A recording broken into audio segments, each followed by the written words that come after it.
Hi guys, and welcome to another video from U-Wrench. Today we're going to be showing you the basics on how to use a brake rewind tool.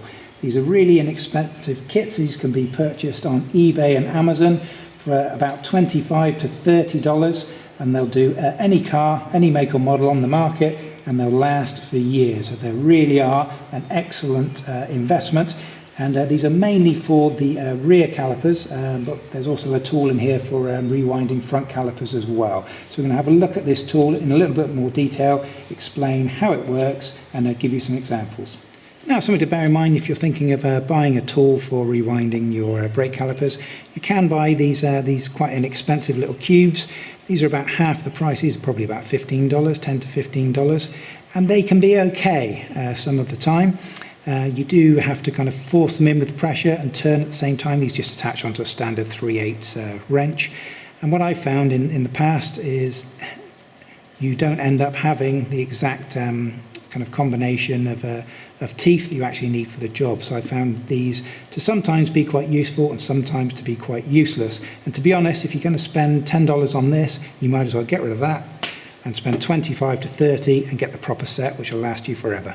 So the basics of this, as you can see, we've got all these various discs all throughout this set, and the basics of this is these come in different sizes for different makes and models. And you see these got these kind of little teeth on them, these little nodules, and on the rear calipers of your car, you'll notice that there'll be usually a couple of slots or V's or something of that nature. And what you want to do is find the corresponding plate that actually fits into the rear caliper piston on your car, and that's going to be this is going to be the actual thing that turns your piston and rewinds it back into the caliper itself. In addition to all of the discs, you have two versions of the main tool itself. You might be wondering, well, why is there two? They look exactly the same. And the reason being is they actually turn in different directions. One will turn to the right, one will turn to the left. This is especially important because for different makes and models, the direction in which the caliper rewinds can be different. Some will wind clockwise, others will be counterclockwise, and so you've got a version of either depending on the make and model of your car. And the other thing you have right here in the center is this little plate, and this is absolutely essential for doing any of the jobs, and you're going to be using this every time. So the way that this works, you find the correct tool, clockwise or anti-clockwise, for your application. And you're actually going to feed the plate over the top of the tool, and that's going to sit there in that manner. And then next, what you want to do is you want to find the correct disc that fits your particular rear caliper. Once you have that, it's got a magnet in the center here, and that just snaps into place like so. So next what you'll do is you'll rewind it back so it's quite small, and you'll slide that into your caliper, and this will go into the center of the piston. So you'll start to unscrew this, and it will get wider. The plate will catch on the arms of the caliper, and these pins will lock into the groove, the little cutouts that are on there. And then the whole thing will get to a point where it gets really tight. And then at that stage, once you're tight, you can actually use the arm on the end. And as you can see, that rotates the tool on the end. I'm going the wrong direction.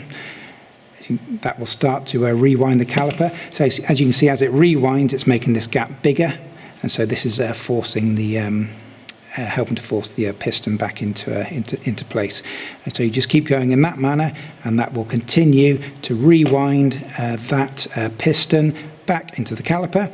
And once you get to the stage where you're fully rewound, you can just slacken this off, remove this, and then you're ready to fit your brand new rear brake pads and slot your caliper back in over the top. And I also mentioned that you can use this on your front brakes as well. They include this plate here that doesn't actually have any little teeth on it. It's smooth. It comes in three different sizes, as you can see, and it's smooth on the inside as well.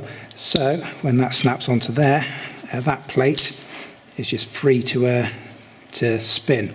And so what you'll do on the front brakes is you can just jam that in, and that will just force that. It will just spin on itself and keep forcing that front caliper piston back into the body of the caliper. Remember, on front brakes you don't have the little teeth, because you don't have to rewind it in a circular motion. You can literally just push it straight back in. So this is the ideal little adapter for use for your front calipers. So there we have it, guys. Thank you very much for watching. We really do appreciate it. If you found this video helpful, please support us, give our videos the thumbs up, and be sure to hit the subscribe button. Thank you, and we'll see you again in the future.